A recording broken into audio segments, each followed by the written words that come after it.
day. I see a lot of us are very festive in our green. Peter Ducey, I like it. Very festive in our green. Peter Ducey, I like it.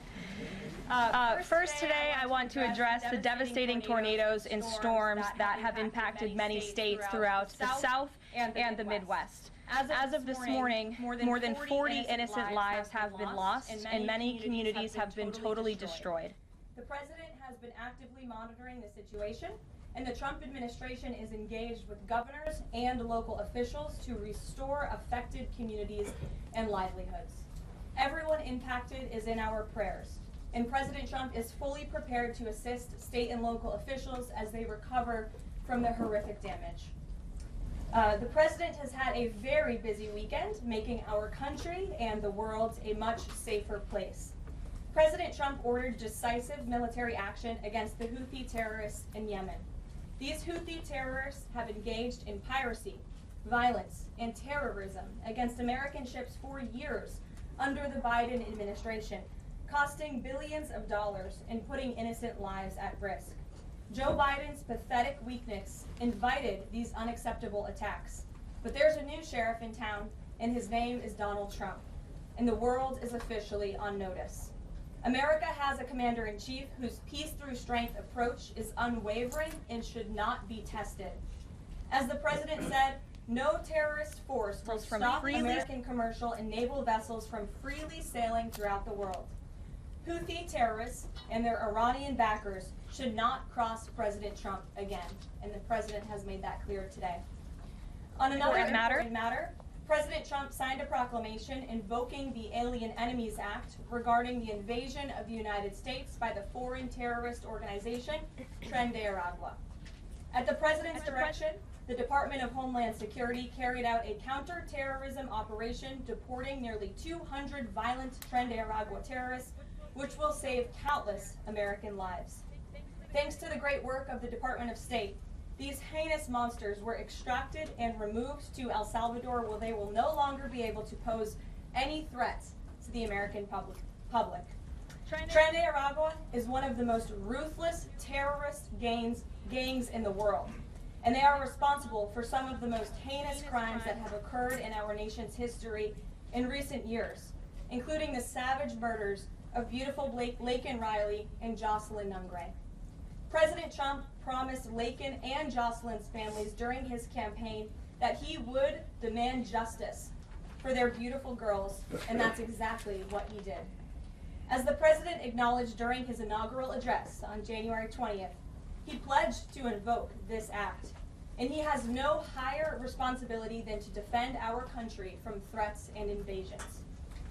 President Trump will continue his historic efforts to seal the border and prevent these illegal invaders from coming here in the first place. As the New York Times is acknowledged over the weekend, President Trump's policies are working. Here's how the Times summed it up. Illegal crossings at the U.S.-Mexico border are down to their lowest level in decades. Once crowded migrant shelters are empty. Instead of heading north, people stranded in Mexico are starting to return home in bigger numbers. The border is almost unrecognizable from just a couple of years ago, when hundreds of thousands of people from around the world were crossing into the United States every month in scenes of chaos and upheaval. This is the Trump effect in action. And again, those are the words from the New York Times. We didn't need a border security bill. We just needed President Trump. All of these actions taken together are contributing to a wave of optimism about the direction of our great country. According to brand new polling from NBC News, more registered voters say the United States is heading in the right direction than at any point since early 2004. Americans support President Trump's common sense approach that's getting our country back on track in record time. Meanwhile, the president's critics can't say the same. That same new NBC poll also found that the Democrat Party has reached an all-time low in popularity. It turns out when you let your hatred of President Trump get in the way of doing what is best for America, the people reject you. Who would have thought? Joining us today in our new media seat is Kelly Meyer. She is a White House correspondent with News Nation. News Nation started in 2021 and is one of America's fastest growing cable news networks with a focus on news for all of America.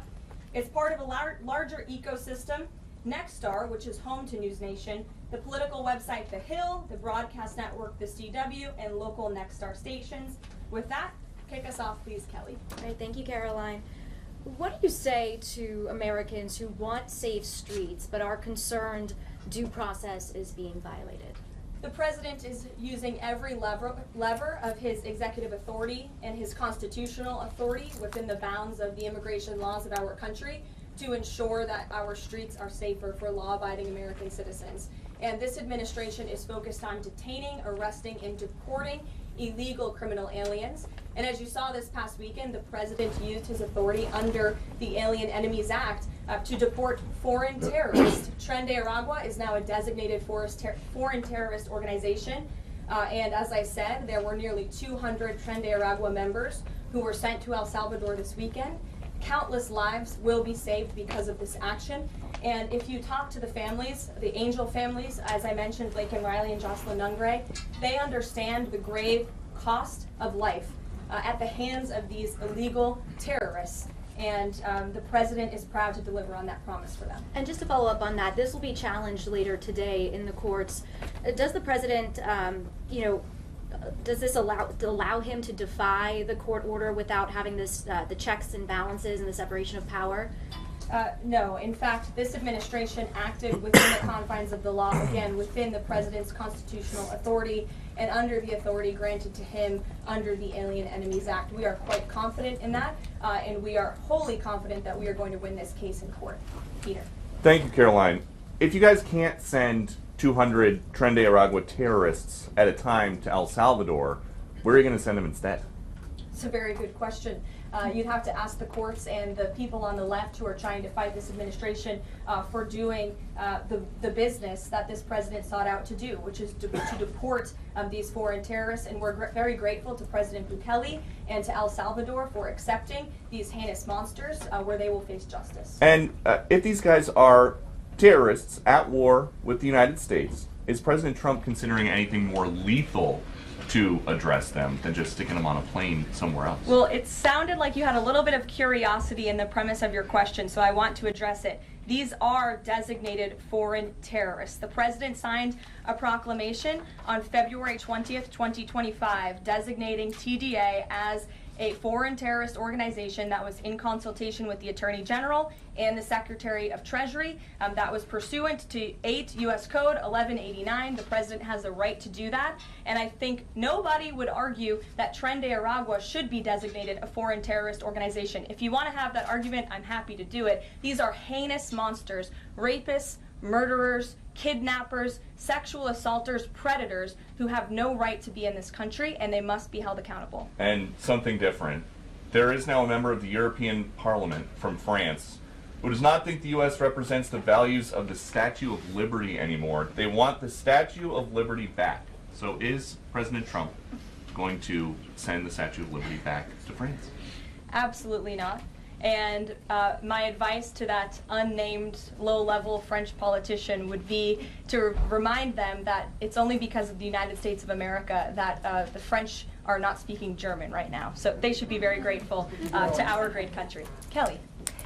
Is the administration prepared to give the court what it wants in terms of the time of the flights that departed, that went to El Salvador, and some of those details that the judge is asking for in trying to determine the timing? Clearly, the 5 named individuals were not deported in compliance, but looking more broadly, wanting to know about the timing of flights and so forth, because the verbal order did say turn around the flights if there's an issue. So is the administration prepared to provide that information? I'm prepared to provide it right now. All of the planes that were subject to the written order, the judge's written order, took off before the order was entered in the courtroom on Saturday, and the administration will, of course, be happily answering all of those questions that the judge poses in court later today. And for people who have due process questions about making certain that there wasn't anyone who was swept up who did not meet the criteria that you laid out, is there a way for the administration to provide more detail about how that was determined, who the individuals were that met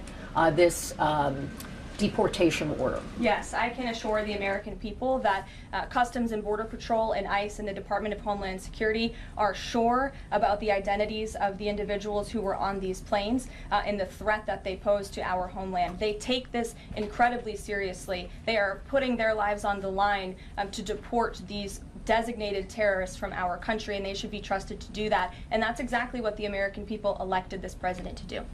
Thanks, Caroline. Just to follow up on that then, so you're saying definitively that the administration can prove everyone that was put on those flights to El Salvador was either a member of Tren de Agua, MS-13, or some other entity? We've already provided the breakdown in the effort of transparency about the 261 illegal aliens who were deported. 137 of those were deported under the Alien Enemies Act. 101 of those were Venezuelans removed via Title VIII, which, as you know, are just regular immigration proceedings. And 23 of them were MS-13 Salvadorian gang members. There were also 2 MS-13 ringleaders as part of that group of 23 who President Bukele particularly expressed his gratitude for their return so he can demand justice in his home country. Jennifer. Just follow, what criteria, though, other than, say, tattoos or maybe being in the wrong place at the wrong time, are they using to determine that someone is actually a member of one of these organizations?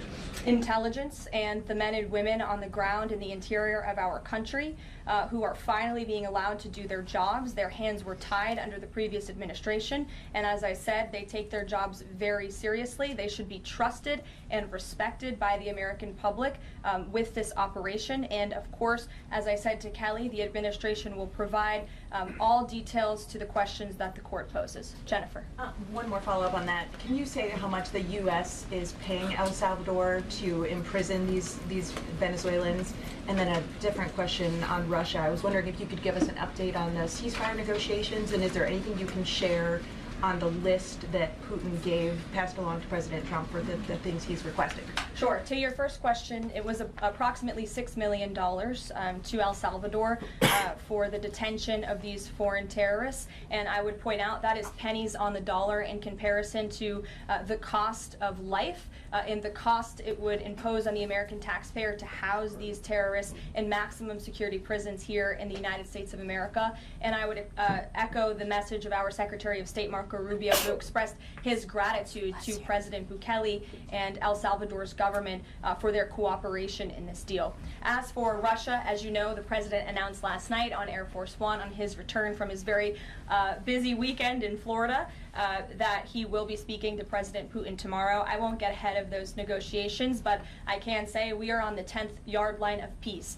and we've never been closer to a peace deal than we are in this moment. And the president, as you know, is determined to get one done. Caroline? Sure. I have 2 questions for you. One on the flights, but first on the president's post overnight, saying that that the pardons that were issued by President Biden preemptively to members of the January 6th committee, that they're now null and void. Have attorneys here at the White House told President Trump that he has the legal authority to undo a pardon simply because it was signed by auto pen, as he said? The president was begging the question that I think a lot of journalists in this room should be asking about whether or not the former president of the United States, who I think we can all finally agree was cognitively impaired. I know it took people some time to finally admit that, but we all know that to be true, as evidenced by his disastrous debate performance against President Trump during the campaign. I digress on that. But the president was raising the point that did the president even know about these pardons? Was his illegal signature used without his consent or knowledge? And that's not just the president or me raising those questions, Caitlin. According to the New York Post, there are Biden officials from the previous White House who raised those questions and wondered if the president was even consulted about his legally binding signature being signed onto documents. And so I think it's a question that everybody in this room should be looking into, because certainly that would propose perhaps criminal or illegal behavior if staff members were signing the President of the United States autograph without his consent. President Biden is on the record talking about issuing preemptive pardons to these people. But was he aware of his signature being used on every single pardon? That's a question you should ask the Biden Is White there any House. evidence on that he wasn't aware of it? You're a reporter. You should find out. Yeah, on the Sean. flights. So I have a question on the timeline of the flights. You keep talking about the judge's written order, which hit the docket Saturday night at about 7:26 p.m. But he issued a verbal order before that at about 6:45 and 6:48 p.m. based on the court hearing.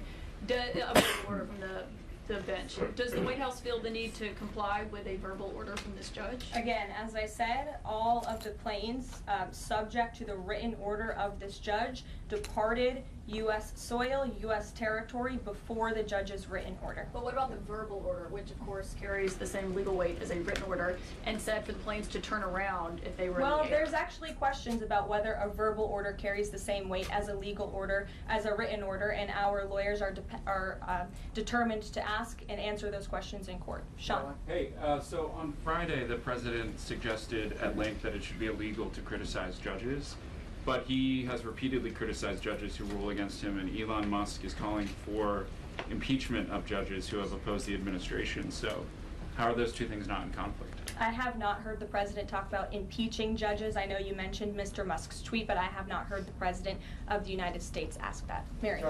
Hey, thanks, Caroline. I wanted to ask about this video I saw this morning set to the tune of, I believe, Closing Time, about deportations of illegal migrants. What's the strategy behind the White House's videos they've been putting out on this, and can you kind of talk us through the thinking on these videos? Sure. I think the White House and our entire government clearly is leaning into the message of this president. And we are unafraid to double down and to take responsibility and ownership of the serious decisions that are being made. The president was elected with an overwhelming mandate to launch the largest mass deportation campaign in American history, and that's exactly what he is doing. And to this very day, we are now, I think, 56 or 7 days into the administration by my count. The president still receives an overwhelming public support for the policies that he is enacting. So we are unafraid to message effectively what the president is doing on a daily basis to make our community safer. And the specific video you referenced, I think it sums up our immigration policy pretty well. You don't have to go home, but you can't stay here. Go ahead. Thanks, Caroline. I have two questions. First, will President Trump put sanctions on Russia if the talks on Tuesday don't go as hoped?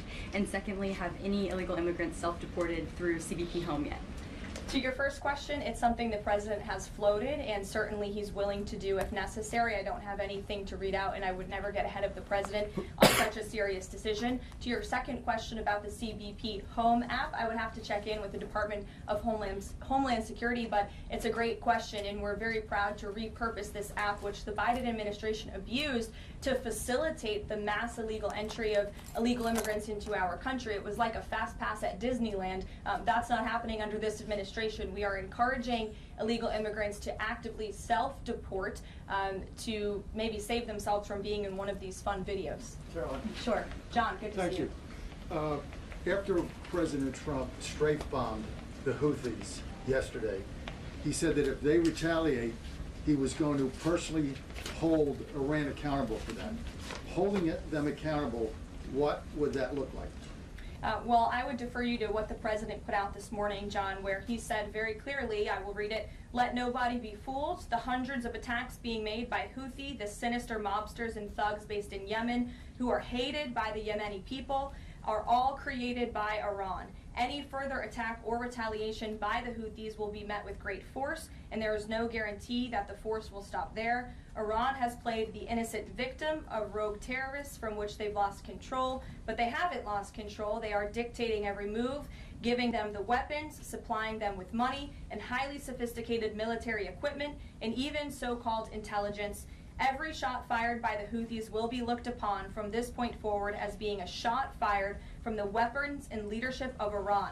And Iran will be held responsible and suffer the consequences, and those consequences will be dire." That is a statement from the President of the United States just moments ago. I have nothing additional to share, but our message to Iran is you better take this president seriously, and I think the Houthis learned that the hard way this past weekend. As I said in my opening remarks, there's a new sheriff in town, and this president is not just going to sit on his hands and allow terrorists to launch attacks on commercial vessels and U.S. naval ships. Those actions will not be tolerated. Caroline. Sure, Edward. Yeah, thanks. Caroline, on the economy. So after mostly a down week last week in the economy, you've been very vocal, as well as other cabinet members, about how we're in a transition and about how this economic transition, and there's a plan, a long-term plan for tariffs on this. How concerned is the president that the markets and Americans, for lack of a better term, will freak out over these tariffs and be concerned about a long-term plan? Sure. I think I've been asked this question and answered this question respectfully, Edward. We are in a period of transition. The president has made that clear. He also has made his belief in tariffs and what they will do for our great country clear, restoring wealth back to our country. And if you look at the president's first-term economic formula, massive deregulation, tax cuts, lowering the cost of living with an energy boom, which the American people can expect soon. Wall Street and Main Street should both be assured by what President Trump did in his first term. It's the exact same formula. In fact, I would argue it's even better this time around. And if you look at some of the economic indicators in the last week, the latest CPI report last week beat expectations. Inflation is cooling. Core inflation dropped for the first time in 4 months. The national average of the price of gas is down 42 cents from 1 year ago. And there was also a new report out this morning about wholesale egg prices. They continue to fall. A dozen eggs are now $3.10 cheaper since January 24th. First, that's a 47% decrease overall. So I think the American people do have great reason to be optimistic about this economy. And as I've said repeatedly, it continues to be true. The administration has a whole of government effort to fix the economic mess created by Biden. So the president's pointed to that April 2nd tariff deadline, so to speak. Is the tariff back and forth sort of done now? We're just all looking towards April 2nd?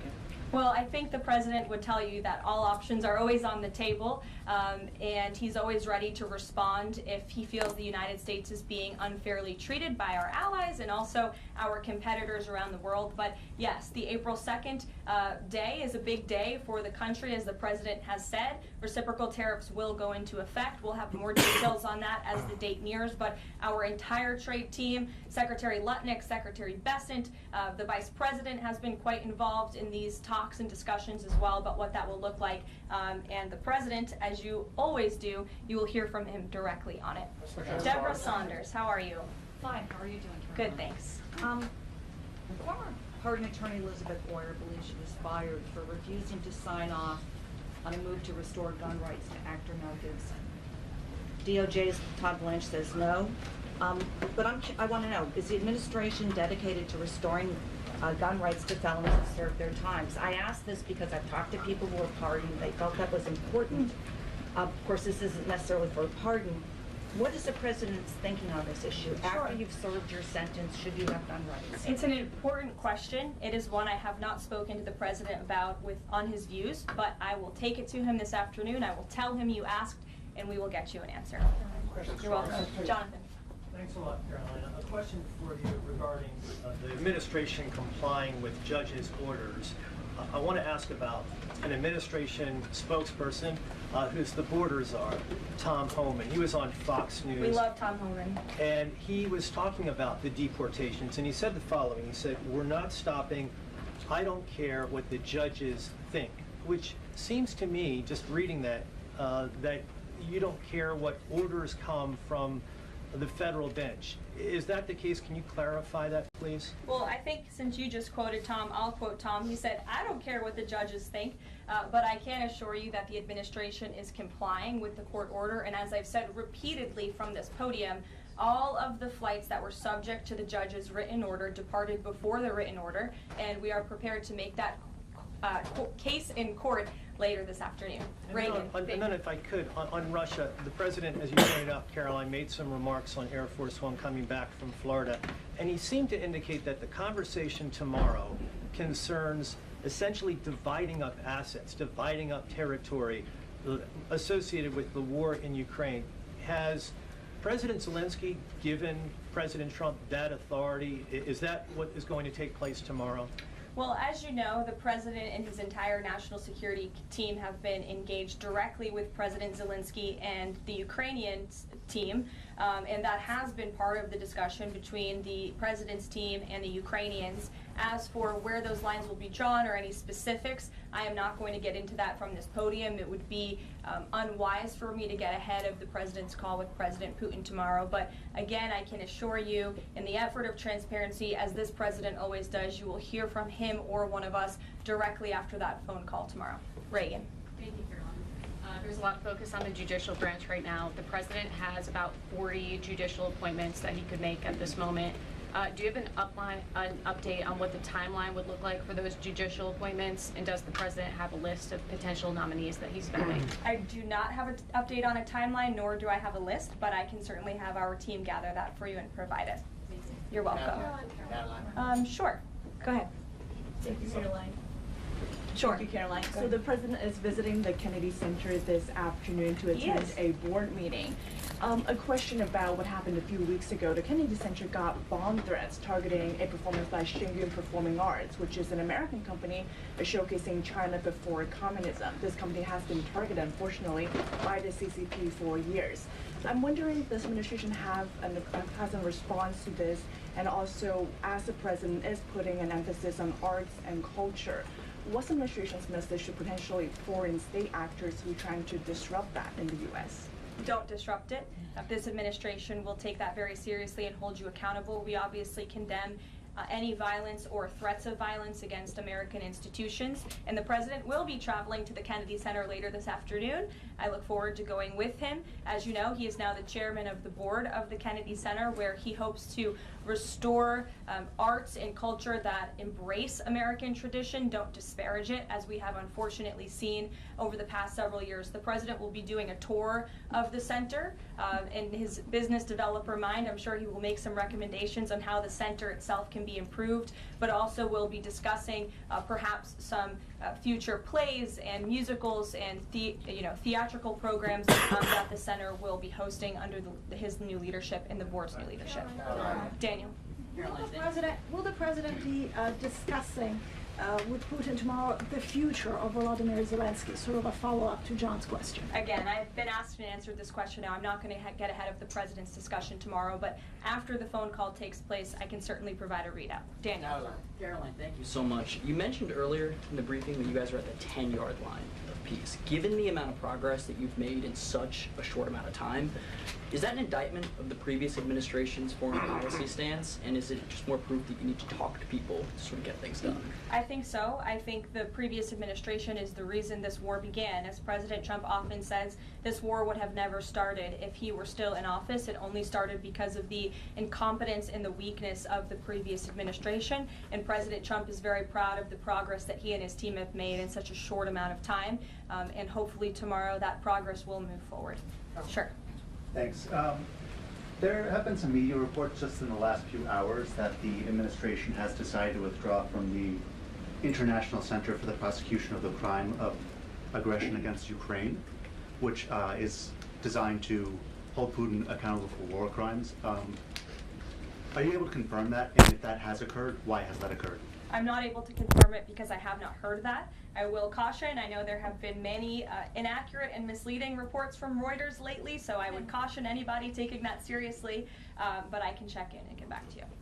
Thanks, Caroline. Is it the president's belief that the Justice Department should be investigating members of the January 6th Select Committee? Is he directing the DOJ to do that? As the president made it very clear in his address on Friday, I believe some of you were there, I was there, he made his vision for what he would like to see of the Department of Justice very clear, but he said that he has appointed great people in Attorney General Pam Bondi and also in our FBI Director Kash Patel to do what they think is best for our justice system and to stop the weaponization of justice that we saw under the previous administration against not just President Trump but his supporters as well. We want to restore the Department of Justice to an institution that focuses on fighting law and order and crime and putting real criminals behind bars, not targeting Americans because of their religion or their political speech. We saw that under the previous administration, and it's unacceptable to this president. And just to follow up really quickly on just Homan's comments from earlier, a few weeks ago in the Oval Office, the president said he will always abide by the courts. We heard what Tom Homan said earlier today. So I'm only asking just to be clear for the American people. It is the administration's belief that they will that you feel like you are bound to comply by the judge's orders? We are complying with the judge's orders. Question on the storm. Sure. what role does the president see for FEMA with these storms? He's talking about getting rid of FEMA, states handling their own disasters. Does he plan to change how the federal government responds to these storms? There hasn't been a change yet. That doesn't mean there couldn't be in the future. But as of right now, the president, the entire administration are actively monitoring the storms, as I said. In fact, before I came down here, there was an email note in my inbox from the Department of Homeland Security on what they are actually doing state by state across the board. So rest assured, Secretary Noem and her team is on it, and I would defer you to the Department of Homeland Security for any further details. One more question. The president referenced power plants with a conversation with Vladimir Putin.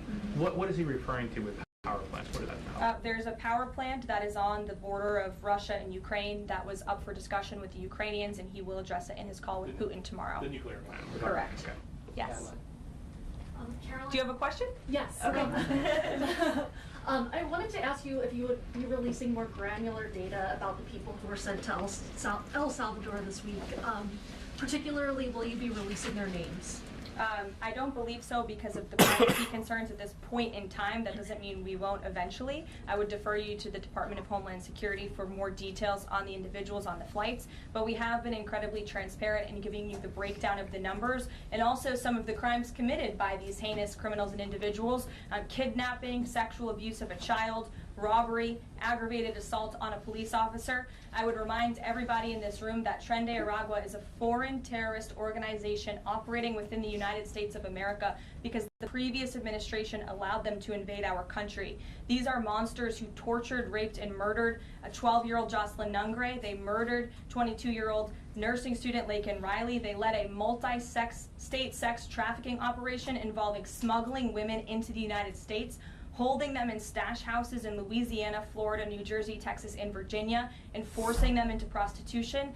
They kidnapped and murdered a 33-year-old woman in Texas. They sexually and physically assaulted a woman and her daughter in Wisconsin. They conducted a mass shooting in Illinois. They peddled untraceable ghost guns across New York City, took over an Aurora, Colorado apartment complex where they kidnapped and tortured victims. And by the way, many of you in the mainstream media said that didn't happen. It turned out that it did. And because of the effective immigration policies of this administration, those foreign terrorists were detained and they are no longer operating on American soil, and we have President Trump to thank for that. We'll see you guys later at the Kennedy Center. Thanks so much. Thanks, Caroline.